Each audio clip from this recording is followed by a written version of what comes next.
Di tengah perjalanan, Zhou bertemu dengan Xiaobing, pelayan setia dari Yu Cheng. Di sana ia berkata kalau ia tahu keberadaan Yu Cheng saat ini. Dan ia juga menceritakan kalau Bambang sedang mencari tas kecil milik Qinzhan yang dititipkan kepada Yu Cheng. Karena Bambang yakin di dalam tas kecil itu terdapat obat Baodan yang diincar oleh Bambang selama ini. Ia pun meminta bantuan Zhou yang merupakan pangeran kerajaan untuk segera menyelamatkan Yu Cheng sebelum dieksekusi mati.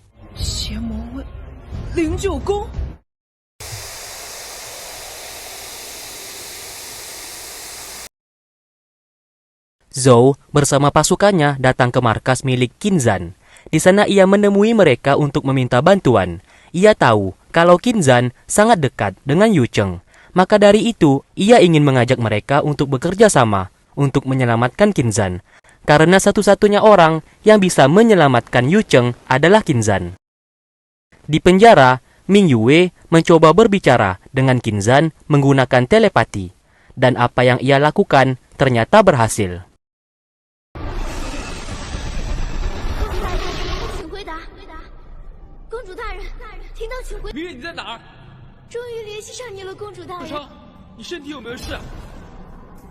Mereka berdua pun berada di sebuah tempat untuk bisa berbicara menggunakan telepati.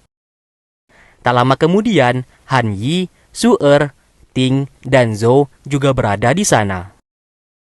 Zhou mengatakan ia berencana membantu Qinzhan agar bisa keluar dari penjara iblis, karena saat ini Yu Cheng hendak dibunuh oleh Bambang. Mendengarkan hal tersebut, Qinzhan menjadi sangat khawatir. Tak lama kemudian, Melati juga berada di sana untuk memberikan informasi kalau dirinya bersama Miao Shan sedang terluka dan saat ini sedang berada di sebuah tempat untuk masa pemulihan. Qinzhan lalu memberikan perintah kepada Ming Yue untuk tetap berada di tempatnya karena ia akan pergi menyelamatkannya terlebih dahulu. Han Yi, Su Er, dan Ting disuruh untuk ke tempat Yu Cheng yang hendak dieksekusi. Zhou di sana juga ingin ikut dalam misi mereka dan akan membantu sebisa mungkin. Qinzhan saat ini akan mencari cara untuk secepatnya keluar dari penjara iblis tersebut dan akan menyusul mereka. Singkatnya, Qinzhan di dalam sel tahanan dengan sengaja menghentakkan kakinya agar penjara itu bergetar. Ia melakukan hal tersebut untuk mengundang penjaga penjara datang ke sana.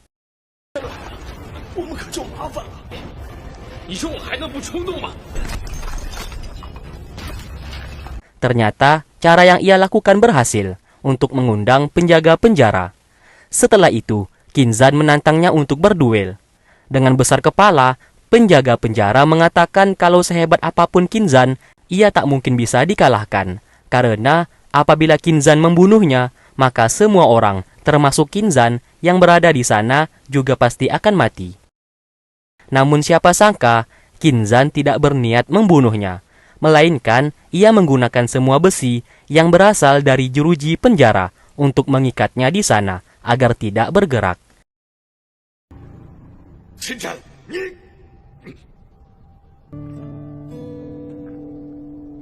Dan setelah itu, ia mengambil kunci penjara agar bisa keluar dari sana. Penjaga penjara menjadi sangat marah karena Qinzhan menggunakan cara licik untuk melawannya. Salah satu pria yang berada di penjara tersebut mengikutinya karena ia juga ingin keluar dari sana.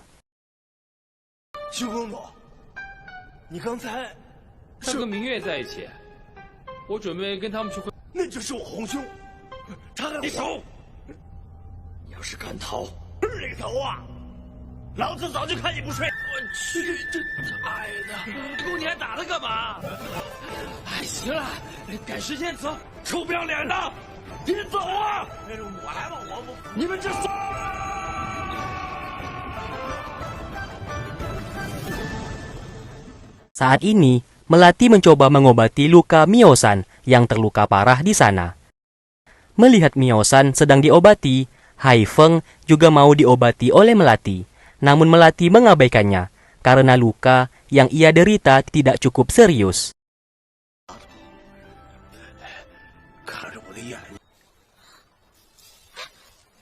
秋月，怎么了？要不然我再去给你盛点水。多弄点水，我也喝点。没事，秋雪，我老庙怎么了？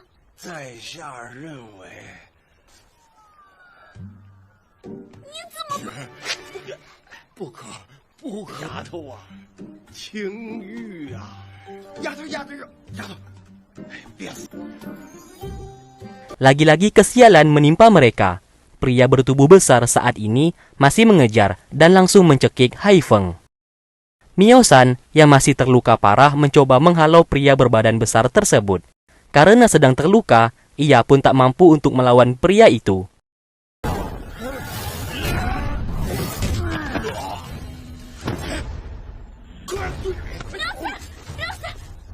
Melihat Mio-san yang terus-terusan dipukuli, membuat Melati menjadi sangat marah dan langsung menyerangnya.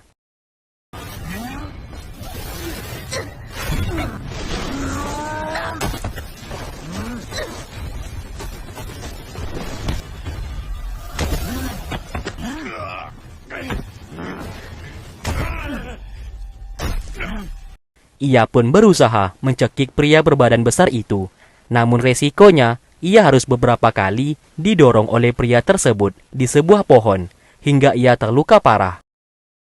Namun di sini ia tidak menyerah dan terus mencekiknya, yang pada akhirnya pria berbadan besar itu bisa dikalahkan. Melati yang terluka langsung terjatuh dan tak sadarkan diri.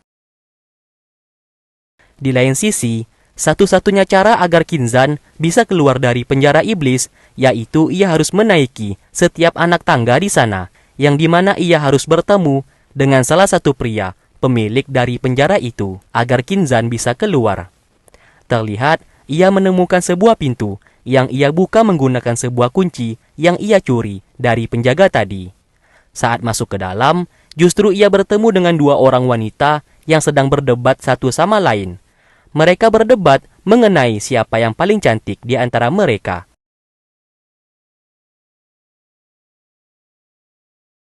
Pria yang mengikuti Kinzan memberikan informasi kalau kedua wanita di sana sudah berdebat selama 10 tahun dan selalu bertengkar satu sama lain hingga sampai saat ini. Menyadari akan kedatangan seseorang di sana, kedua wanita itu pun menanyakan maksud kedatangan dari Kinzan. Kinzan menjawab kalau ia membutuhkan kunci untuk bisa naik ke lantai atas karena ia hendak keluar dari penjara itu. Namun wanita di sana tak mau memberikannya. Alhasil, pertarungan pun tak dapat terelakkan. Sesaat, sebuah kantong milik Kinzan berhasil diambil oleh wanita di sana. Ternyata kantong tersebut milik si penjaga penjara tadi. Dan kedua wanita itu sangat menyukai pria tersebut dan saling berebut kantong itu. Kinzan segera mengambilnya kembali dan menjadikan barang tersebut sebagai pertukaran. Apabila mereka berdua mau memberikan kunci untuk naik ke lantai atas, maka ia akan memberikannya. Tak lama kemudian, tiba-tiba Ming Yue terjatuh dari atas. Melihat Ming Yue di sana, Kinzan segera menghampirinya dan berkata kalau wanita itu merupakan temannya. Seperti biasa, Ming Yue yang tergila-gila kepada Kinzan berusaha menggodanya dengan berpura-pura sakit di bagian pantatnya. Wanita di sana memberikan sebuah obat yang dapat menyembuhkan luka. Kinzan langsung memasukkan tangannya di baju Ming Yue untuk memasangkan obat tersebut. Desahan dari suara Ming Yue membuat pria yang mengikuti Kinzan saat ini langsung merasa sakne.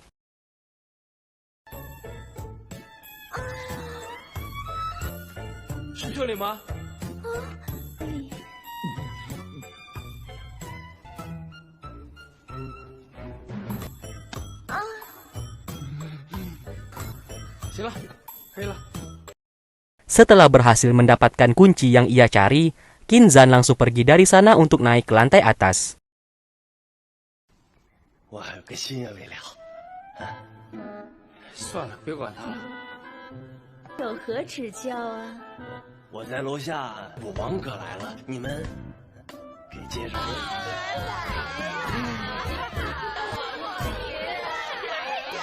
各位美女姐姐，我们。 Singkat cerita, Kini, saatnya Yu Cheng hendak dihukum mati oleh Bambang, yang disaksikan langsung oleh pengikut dari sekte Wuling. Yu Cheng terus ditanyai mengenai keberadaan tas kecil milik Qinzhan, namun ia tak mau menjawab dan memilih untuk mati di tangan Bambang.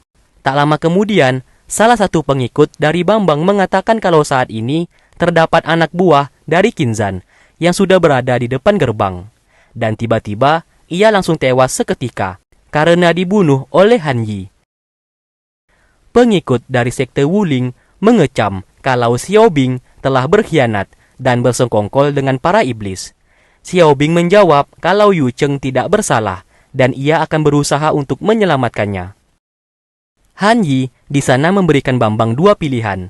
Pilihan pertama yaitu melepaskan Yu Cheng. Pilihan kedua, apabila Bambang tidak mau melepaskannya, maka ia akan membunuh mereka semua. Tentu saja mereka semua tertawa, karena Han Yi mereka anggap hanyalah seorang anak kecil.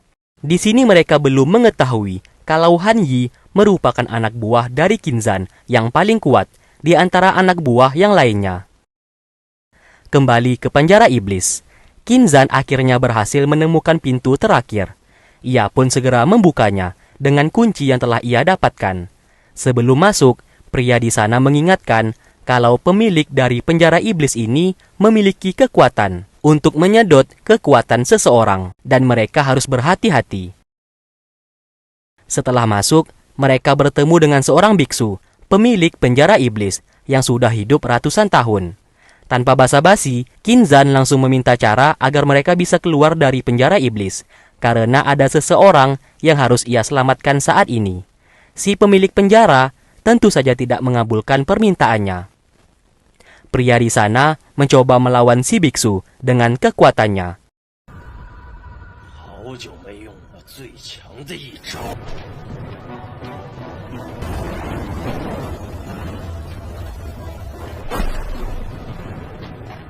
Namun saat ia menyentuh si biksu, tubuhnya seketika lunglai gemulai tak berdaya, karena kekuatannya langsung tersedot. Qinzhan lalu menariknya dari sana. Mereka berdua pun hendak bertarung, namun sesaat si biksu mengendalikan semua pedang dengan kekuatannya.